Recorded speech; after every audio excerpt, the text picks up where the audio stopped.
বেগম খালেদা জিয়াকে বাংলাদেশের সার্থক নারী ও আপসহীন নেত্রী বলে মন্তব্য করেছেন বিএনপি চেয়ারপারসনের ফরেন অ্যাফেয়ার্স অ্যাডভাইজরি কমিটির স্পেশাল অ্যাসিস্ট্যান্ট ও বিএনপির মিডিয়া সেলের সদস্য ব্যারিস্টার ফারজানা শারমিন পুতুল।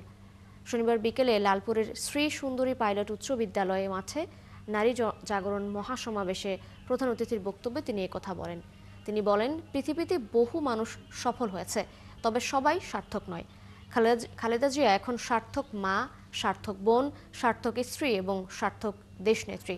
এ সময় তিনি আরও বলেন, ৩১ দফার ভিত্তিতে বাংলাদেশ গড়ার জন্য নারীরা প্রস্তুত রয়েছে।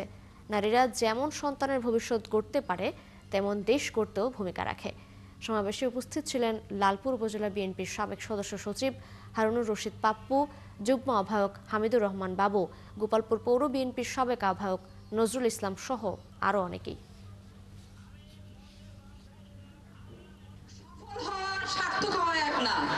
এখন যদি কেউ বলে শেখ হাসিনা কি সফল ছিল, বলতেই হবে সফল ছিল।